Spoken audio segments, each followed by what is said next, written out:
ఉన్న పంతం హద్దులోనే ఆపనా మగువ మనసు తెలిసేనా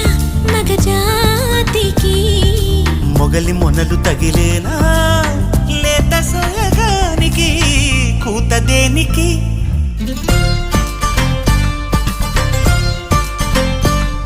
గారం చేసిన నయగారం చూపిన కనికారమే కలుగుతోంది కష్టపడకే కాంచనా